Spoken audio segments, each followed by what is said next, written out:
आज की इस वीडियो में यूपी बोर्ड कक्षा 12 के बच्चों के लिए फिजिक्स से मोस्ट इंपोर्टेंट क्वेश्चन लेकर आए हैं। अगर आप पेपर देने वाले हैं तो इन सारे क्वेश्चंस को अवश्य ही लगाकर जाइएगा। बोर्ड एग्जाम में इसमें से तो सीधे सीधे ज्यादा क्वेश्चन फंसेंगे, देख लीजिएगा। लॉरेंज बल किसे कहते हैं, ठीक इसके बाद एम्पियर का परिपथीय नियम, यहाँ पे एक मोस्ट इंपोर्टेंट न्यूमेरिकल, ठीक इसके बाद सेल का विद्युत वाहक बल, धारा घनत्व, तो यहाँ पे इंपॉर्टेंट न्यूमेरिकल रखा गया। इसके बाद इलेक्ट्रॉन वोल्ट नति कोण किसे कहते हैं, सोफ्टवेयर किसे कहते हैं, यहाँ पे न्यूमेरिकल। जितने भी इस वीडियो में क्वेश्चंस आप देख रहे हैं ना, सभी मोस्ट इंपॉर्टेंट है और बोर्ड एग्जाम में इसमें से काफी क्वेश्चन आपको देखने को मिलने वाला है। तो वीडियो को तुरंत लाइक कर दीजिए, चैनल पे नए हैं तो सब्सक्राइब करके बेल आइकन प्रेस करके रखिए। डेली आपको ऐसी वीडियोस मिलती रहेंगी और तैयारी बहुत ही अच्छा हो पाएगा। तो वीडियो को पूरा देखिएगा। और सबसे पहला नंबर इसमें क्वेश्चन जो रखा गया है, लॉरेंज बल किसे कहते हैं, पेपर में बार बार पूछता है, इसलिए इसको अच्छे से थ्योरी को समझिएगा। और देखिए इस क्वेश्चन को वीआईपी में रखा गया है, वेरी इंपॉर्टेंट क्वेश्चन, ठीक है। सबसे पहले लॉरेंज बल किसे कहते हैं, एक बार अच्छे समझिएगा ना तो पूरा अच्छे से तैयार हो जाएगा। देखिए लॉरेंज बल किसे कहते हैं, देखिए लॉरेंज बल यानी कि चुंबकीय क्षेत्र में गतिमान आवेश इलेक्ट्रॉन पर लगने वाले चुंबकीय बल को लॉरेंज बल कहते हैं। ध्यान समझिए कि चुंबकीय क्षेत्र में, चुंबकीय क्षेत्र कौन सा कहलाएगा कि जब किसी चालक में धारा प्रवाहित करते हैं तो चालक के अगल बगल कौन सा क्षेत्र उत्पन्न होता है, चुंबकीय क्षेत्र। वही कह रहा है कि चुंबकीय क्षेत्र में गतिमान आवेश इलेक्ट्रॉन पर लगने वाले चुंबकीय बल को ही लॉरेंज बल कहते हैं। कितना सिंपल है। जब हम किसी, देखिए ये तार हो गया, जब हम इस तार में मतलब कि विद्युत धारा प्रवाहित करेंगे तो इसके अगल बगल क्या होगा, एक चुंबकीय क्षेत्र उत्पन्न होगा। और चुंबकीय क्षेत्र उत्पन्न होगा तो ये गतिमान आवेश हो जाएंगे, जो आवेश होंगे गति में हो जाएंगे, जैसे कि इलेक्ट्रॉन। और इलेक्ट्रॉन पर ही लगने वाला चुंबकीय बल, जो लाइट प्रवाहित कर रहे हैं तो लाइट प्रवाहित की वजह से चुंबकीय बल उत्पन्न होगा। तो चुंबकीय बल अब इलेक्ट्रॉन पर बल लगाएंगे और उसी को बोलते हैं लॉरेंज बल, ठीक है। लॉरेंज बल को देखिए, इसका फार्मूला क्या होता है, लॉरेंज बल F equal to q v v sine theta, ठीक है ना, q v v sine theta, ये लॉरेंज बल का क्या होता है, फार्मूला होता है। इसको अच्छे से तैयार कर लेना होगा। तो तुरंत वीडियो को लाइक कर दीजिए अगर नहीं किए हैं तो। एम्पियर का परिपथीय नियम किससे कहते हैं, ये भी काफी इंपॉर्टेंट है, पेपर में पूछता है कि एम्पियर का परिपथीय नियम को परिभाषित करे, ऐसे ही पूछेगा। तो इसको कैसे लिखेंगे, ध्यान समझिएगा कि किसी बंद वक्र के परितः, देखिए किसी बंद वक्र, कोई तार है कुंडली रूप में ले लिए हैं, तो किसी बंद वक्र की परितः चुंबकीय क्षेत्र की तीव्रता का रेखा समाकलन यानी लाइन इंटीग्रल उस बंद वक्र द्वारा घिरे क्षेत्रफल में से गुजरने वाली कुल वैद्युत धारा का म्यू नॉट गुना होता है, जिसे एम्पियर का परिपथीय नियम कहते हैं। एक बार अच्छे समझिए, जितने भी बच्चे शॉर्टकट में इसका थ्योरी मतलब पढ़े हैं उनका भी सही है, ये भी सही है। इसको भी आप लिख सकते हैं, तैयारी अच्छे से कर लीजिएगा। एम्पियर का परिपथीय नियम किससे कहते हैं, किसी बंद वक्र के परितः चुंबकीय क्षेत्र की तीव्रता यानी कि आई जो है चुंबकीय क्षेत्र की तीव्रता का रेखा समाकलन लाइन इंटीग्रल उस बंद वक्र द्वारा घिरे क्षेत्रफल में उसे गुजरने वाली कुल वैद्युत धारा का म्यू नॉट गुना होता है, जिसे एम्पियर का परिपथीय नियम कहते हैं, ठीक है ना। अब देखिए जहां पे म्यू नॉट क्या है, तो निर्वात की निरपेक्ष चुंबकशीलता है। क्या है, निर्वात की निरपेक्ष चुंबकशीलता है, निरपेक्ष चुंबकशीलता म्यू नॉट होता है, ठीक है। अब यहाँ पे इसका फॉर्मूला होता है, तो देखिए यहाँ पे integration C into vector B into vector DL equal to mu not into I के बराबर होता है। ये वाला फॉर्मूला याद रखिएगा, अगर न्यूमेरिकल आए तो इसी फॉर्मूले के तहत आप करेंगे, ठीक है। अगला क्वेश्चन देखेंगे जो कि यहाँ पे न्यूमेरिकल टाइप्स क्वेश्चन है, इसको आप बहुत ही आसान तरीके से कर सकते हैं। जैसे कि दो बल्ब हैं,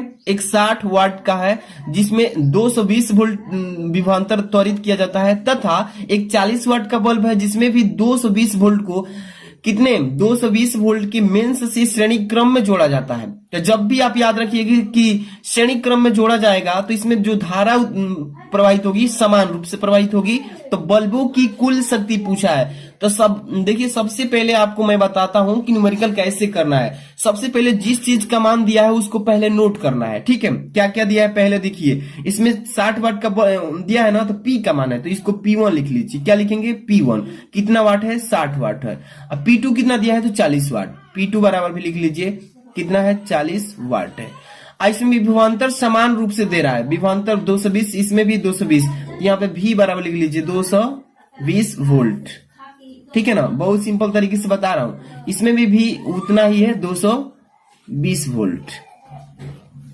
अब क्या करना है, इसमें कह रहा है बल्बों की कुल शक्ति निकालने से पहले आपको यहाँ पे क्या करना, शक्ति का एक फॉर्मूला होता है, आपको बता दूं यहाँ पे कार्नर में P बराबर क्या होता है, V इंटू आई। ठीक है ना, तो अब देखिए P बराबर निकालना है ना V इंटू आई, तो V तो इसमें है लेकिन I नहीं है, तो I निकालना पड़ेगा ना। I निकालने के लिए सबसे पहले प्रतिरोध निकालेंगे एक एक बल्ब का। पहले 60 वाट वाला बल्ब का प्रतिरोध निकाल लेंगे एक बार, ठीक इसी तरीके से 40 वाट वाला का एक बार प्रतिरोध निकालेंगे। चलिए सबसे पहले यहाँ पे लिखेंगे P1 का प्रतिरोध, यहाँ पे चलिए तो यहाँ पे प्रतिरोध निकालेंगे ना, तो लिखेंगे प्रतिरोध। ठीक है, प्रतिरोध R1 मान लेते हैं पहला के लिए। R1 बराबर सूत्र होता है V स्क्वायर बटे में P, यानी V इसको मानेंगे V1, अब P1 है ही, तो यहाँ पे लगा सकते हैं V1 P1, इतना हो जाएगा ना। अब चलिए मान को पुट कीजिए, R1 बराबर V का मान कितना है 220 का वर्ग कर दीजिएगा बटे में P कितना है तो 60 वाट। ठीक है, अब चलिए R1 बराबर लिखिए 220 गुणे 220, अब बटे में क्या लिखेंगे, यहाँ पे 220 होगा, अब बटे में 60। ठीक है, इसको जब काट देंगे 1 0 से 1 0 कैंसिल, ये 11 हो जाएगा, ये नीचे हो जाएगा 3। ठीक है, 2 से ऊपर नीचे काटे हैं, 3 से कटा देंगे, या इसको जब हम डायरेक्टली R1 बराबर लिख सकते हैं 220 गुणे 11, अब बटे में 3 से भाग दे देंगे और इतना से गुणा करके तो डायरेक्ट आएगा 807। ठीक है, ओम, ये आ गया हम लोग का R1। इसी तरीके से अब इस बल्ब का भी प्रतिरोध निकाल लेंगे, सेम यही फॉर्मूला पे। ठीक है ना, प्रतिरोध यहाँ पे लिखेंगे प्रतिरोध R2 बराबर क्या लिखेंगे, R2 बराबर यहाँ पे V स्क्वायर, इसको V2 मान लेते हैं। ठीक है ना, V2 क्योंकि V1 यहाँ पे था, तो V स्क्वायर यानी V2 का स्क्वायर बटे में P2। ठीक है ना, ये P2 है, तो यहाँ पे इसका मान रखिए R2 बराबर, दूसरा प्रतिरोध निकाल रहे हैं बल्ब के लिए, तो यहाँ पे कितना है 220, यहाँ पे गुणे 220, अब बटे में कितना हो जाएगा P कितना है 40 दिया है। हल करेंगे R2 बराबर कितना होगा, इसको काट देंगे 1 0 से 1 0, 2 से 11 बार में कट जाएगा, 2 दूनी के 4, फिर 2 से काट दीजिए, 2 कम 2, यानी कि 110 गुणे 11, 110 गुणे 11 करेंगे तो 1210 ओम आ जाएगा। ठीक है, तो ये दूसरा प्रतिरोध भी हम लोग निकाल लिए। अब निकालेंगे धारा, क्या निकालेंगे, धारा। तो सबसे पहले दो प्रतिरोध हो गए R1 R2, तो इसका तुल्य प्रतिरोध पहले निकाल लेते हैं। श्रेणी क्रम में जुड़ा है, तो यहाँ पे सूत्र लगा लेंगे, कैपिटल R बराबर हो जाएगा R1 प्लस R2। ठीक है ना, अब चलिए R1 का मान रखिए कितना है 807 है, अब प्लस R2 का मान 1210 है, 1210।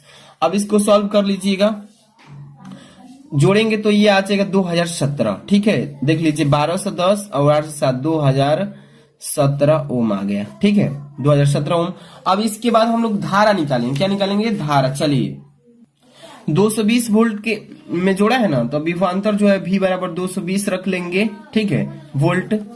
इसके बाद अब यहाँ पे हम लोग धारा निकालेंगे I, तो धारा बराबर सूत्र क्या होता है, I बराबर V बटे R, होता है कि नहीं, होता है। चलिए अब यहाँ पे फॉर्मूला रखिए, V का मान कितना है 220, अब बटे में R, अभी हम लोग कितना निकाले हैं, तुरंत 2000 कितना निकाले थे 17। अब इससे भाग जब देंगे तो ये क्या हो जाएगा, तो यहाँ पे हम लोग चाहे इतना ही रख देते हैं क्योंकि I का मान हम लोग का आ गया कितना 220, अब बटे में 2017। ठीक, ये I का मान। अब हम लोग कुल शक्ति पूछा था, देखिए पूछा है ना कुल शक्ति बताइए, तो कुल शक्ति निकालेंगे ना, तो यहाँ पे सूत्र हम बताए थे ना, कुल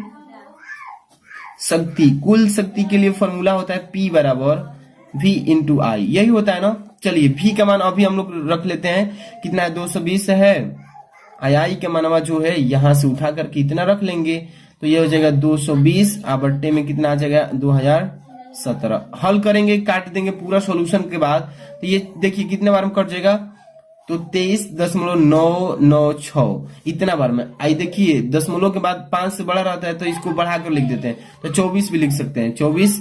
और यहाँ पे शक्ति का मात्रक वाट होता है, क्या होता है, वाट। तो ये हो जाएगा इसका आंसर। ठीक है, इसी तरीके से आपको करना है। अगला क्वेश्चन चलेंगे, देखिए इसमें अगला क्वेश्चन है इलेक्ट्रॉन वोल्ट किसे कहते हैं। पेपर में 1 नंबर का तो ये पूछता है कि इलेक्ट्रॉन वोल्ट किसे कहते हैं, तो इसको तैयार कर लेना कि 1 इलेक्ट्रॉन वोल्ट इसको ईवी लिखते हैं, इलेक्ट्रॉन वोल्ट को क्या लिखते हैं, ईवी लिखते हैं। तो एक इलेक्ट्रॉन वोल्ट वह ऊर्जा है जो कि एक इलेक्ट्रॉन पर जो ई बराबर होता है 1.6 × 10⁻⁻19 कूलाम, वही कह रहा है कि जो कि एक इलेक्ट्रॉन पर 1 वोल्ट विभवांतर पर त्वरित होने पर प्राप्त करता है, उसी को एक इलेक्ट्रॉन वोल्ट कहलाता है या उसी को कहते हैं। ठीक है, एक बार फिर से, एक इलेक्ट्रॉन वोल्ट किसे कहते हैं, एक इलेक्ट्रॉन वोल्ट वह ऊर्जा है जो कि एक इलेक्ट्रॉन यानी एक इलेक्ट्रॉन बराबर इतना 1 वोल्ट विभवांतर पर त्वरित होने पर प्राप्त करता है, एक इलेक्ट्रॉन वोल्ट कहलाता है। ठीक है, इसको अच्छे से तैयार कर लेना, पेपर में 1 नंबर का ये पूछता है कि एक इलेक्ट्रॉन वोल्ट को परिभाषित कीजिए। ठीक है, तो तैयार कर लेना। इसके ठीक बाद अगला क्वेश्चन देखिए क्या है, नति कोण। क्या है नति कोण, किससे कहते हैं, अच्छे से इसको तैयार कर लेना। यहाँ पे देखिए हेडिंग में पूछेगा कि नति कोण को परिभाषित करें, तो क्या लिखेंगे कि नति कोण वह कोण होता है, या कहेंगे कि नति कोण वह कोण है जो चुंबकीय में यहाँ पे पृथ्वी के चुंबकीय क्षेत्र VE के दिशा तथा क्षैतिज दिशा के बीच बनता है, जिसे नति कोण कहते हैं। ठीक है, एक बार फिर से, नति कोण वह कोण है जो चुंबकीय क्षेत्र या चुंबकीय में पृथ्वी के चुंबकीय क्षेत्र BE, यानी कि यहाँ पे चुंबकीय क्षेत्र B होता है, ई माने पृथ्वी का चुंबकीय क्षेत्र की दिशा तथा क्षैतिज दिशा के बीच बन जाए, उसी कोण को नति कोण कहते हैं। ठीक है, तो इसको अच्छे से तैयार कर लेना। इसके बाद है स्वप्रेरण। क्या है स्वप्रेरण, किससे कहते हैं, पेपर में ये भी पूछेगा कि स्वप्रेरण को परिभाषित कीजिए, तो तैयार कर लेना इसको। देखिए स्वप्रेरण किसे कहते हैं, किसी कुंडली से संबद्ध चुंबकीय फ्लक्स के मान यहाँ पे 2 बार लिख दिए हैं, 1 बार होगा कि किसी कुंडली से संबद्ध चुंबकीय फ्लक्स के मान में परिवर्तन होने पर उसकी कुंडली में प्रेरित वैद्युत वाहक बल तथा प्रेरित धारा उत्पन्न होने की घटना को ही स्वप्रेरण कहते हैं। क्या कहते हैं, स्वप्रेरण। इसको अच्छे से तैयार कर लेना, पेपर में पूछेगा ही पूछेगा। वीडियो को जितने बच्चे अभी तक लाइक नहीं किए, प्यारा सा लाइक कर देना। और आपके लिए एक मोटिवेशन सुनाता हूं कि आंखों में नींद बहुत है पर सोना नहीं, यही समय है कुछ करने का, इसे खोना नहीं। यहाँ पे देखिए स्वप्रेरण का फॉर्मूला होता है एल। स्वप्रेरण को किस से डिनोट करते हैं, एल से, और एल बराबर होता है μ0 पाई इंटू n² r/2। ये फॉर्मूला रख के आप न्यूमेरिकल अगर करना चाहते हैं तो यहां से स्वप्रेरण का फॉर्मूला से निकाल सकते हैं। ठीक है, इसको अच्छे से तैयार कर लेना एक एक क्वेश्चन को। अगला क्वेश्चन देखिए, ये है आपका न्यूमेरिकल टाइप, लिखा है यहाँ पे 10 पिकोफैरड। क्या पढ़ेंगे, 10 पिकोफैरड का एक संधारित्र 50 वोल्ट बैटरी से जुड़ा है। अब संधारित्र में कितनी स्थिर विद्युत ऊर्जा संचित होगी, तो यहाँ पे इसके लिए फॉर्मूला लगाएंगे। आप फटाफट से इसका सोल्यूशन बता रहे हैं। देखिए सबसे पहले जो चीज दिया इसमें उसको पहले तो नोट कर लेना है। ठीक है, चलिए सबसे पहले क्या दिया इसमें, यहाँ पे 10 पिकोफैरड, तो ये संधारित्र C बराबर मान दिया है कितना, 10 पिकोफैरड। ठीक है, इतना तो नोट हो गया। इसके बाद 50 वोल्ट यानी कि विभवांतर दिया है, तो V का मान कितना है, 50 वोल्ट। ठीक है ना, इतना क्लियर हो गया। अब देखिए इसके बाद सबसे पहले हम लोग क्या करेंगे, देखेंगे कि जो मान दिया है सही मात्रक में दिया है या नहीं। तो देखिए संधारित्र का मान जो दिया है 10 पिकोफैरड, तो संधारित्र का मात्रक होता है केवल इसका फैरड में होता है, लेकिन पिकोफैरड में दिया, तो पिकोफैरड को फैरड में चेंज करेंगे। तो यहाँ पे देखिए 10 की पावर -12 से यहाँ पे गुणा कर देंगे तो फैरड में चेंज हो जाएगा। देखिए 10 यहाँ पे गुणे 10 की पावर -12, यहाँ पे फैरड लिख सकते हैं, फैरड। ठीक है, अब चेंज हो गया, पिको से किस में, फैरड में। 10 की पावर -12 से गुणा करा दिए, तो ये तो वोल्ट का मात्रक, विभवांतर का मात्रक वोल्ट होता है। ठीक है, अब संधारित्र स्थितिज ऊर्जा का फॉर्मूला लगाएंगे। पूछा है ना कि स्थितिज ऊर्जा, संचित ऊर्जा मतलब स्थितिज ऊर्जा U बराबर क्या होता है, हाफ C/V²। इसी फॉर्मूले के तहत आराम से निकालेंगे। चलिए U इक्वल टू लिख लीजिए 1/2, C का मान कितना है 10 गुणे 10 की पावर -12, और यहाँ पे गुणा कर लीजिए, और V का मान कितना है 50 का वर्ग कर दीजिए। ठीक है, इस फॉर्मूले पे कर लेंगे। यहाँ से देखिए 1/2 गुणे, यहाँ से चाहेंगे तो काट भी सकते हैं। ठीक है, 2 5 बार गया, इसको हटा दीजिए, 50 का वर्ग, यहाँ से सीधे डायरेक्टली गुणा कर लेंगे, तो U बराबर आ जाएगा 25/2, या हाँ 25/2 गुणे 10 के पावर -9। ठीक है, इतना कर लेंगे। इसके बाद यहाँ पे देखिए इसको हम सॉल्व कर लेते हैं, थोड़ा सा इधर ही कर लेते हैं। U बराबर 12 इसको जब भाग देंगे तो 12 बार में हो जाएगा, 12.5 गुणे 10 के पावर -9 जूल। संचित ऊर्जा का मतलब जूल हो जाएगा। अब यहाँ से U बराबर क्या लिख सकते हैं, इसको उचित दशमलव बदलेंगे तो एक स्थान इधर आएगा तो यहाँ पावर घट जाएगा, तो 1.25 गुणा 10 के पावर -8 यहाँ पे जूल, यही आंसर आएगा इसका। ठीक है, इसी तरीके से पेपर में भी आएगा तो आराम से कर लेना। इसके बाद अगला क्वेश्चन देखेंगे, बहुत इंपॉर्टेंट है, सभी के सभी क्वेश्चंस देख सकते हैं। अगला क्वेश्चन इसके बाद क्या है, देखिए लिखा है कि सेल का विद्युत वाहक बल किसे कहते हैं। पेपर में 100% ऐसा क्वेश्चन आता है कि सेल का विद्युत वाहक बल किसे कहते हैं, तो इसका परिभाषा लिखेंगे आप, देखिएगा ध्यान से कि एकांक आवेश को, एकांक आवेश का मतलब कोई इलेक्ट्रॉन ले लीजिए या प्रोटॉन ले लीजिए, ठीक है, तो यहाँ पे एकांक आवेश को पूरे परिपथ, यानी परिपथ मतलब सेल सहित है, ठीक है, उसमें सेल भी रहेगा, तो एकांक आवेश को पूरे परिपथ में प्रवाहित, यहां पर देखिए, करने में सेल द्वारा दी गई ऊर्जा को सेल का विद्युत वाहक बल कहते हैं। एक बार फिर से इसको समझिएगा ध्यान से, आप ही लोग के लिए 2 बार पढ़ा रहे हैं इसको कि सेल का विद्युत वाहक बल किसे कहते हैं, तो एकांक आवेश को पूरे परिपथ का मतलब जितने भी आप फिगर बनाए हैं, जिस भी चीज को रखे हैं, उस पूरे परिपथ की बात कर रहा है, ठीक है ना। तो यहाँ पे आपको अच्छे से समझना जरूरी है कि कह रहा है कि एकांक आवेश को पूरे परिपथ में प्रवाहित करने में सेल द्वारा दी गई ऊर्जा को सेल का विद्युत वाहक बल कहते हैं। अब देखिए, विद्युत वाहक बल को ई से प्रदर्शित करते हैं, इसका फॉर्मूला होता है E बराबर W/Q, ठीक है, W/Q। यहाँ पे देखिए W जो है उसका कार्य हो जाएगा, Q जो है आवेश हो जाएगा, वही लिखा है कि E बराबर W/Q होता है। तो इसको अच्छे से तैयार कर लेना, सेल का विद्युत वाहक बल पेपर में आएगा ही आएगा। इसके बाद अगला है आपका धारा घनत्व।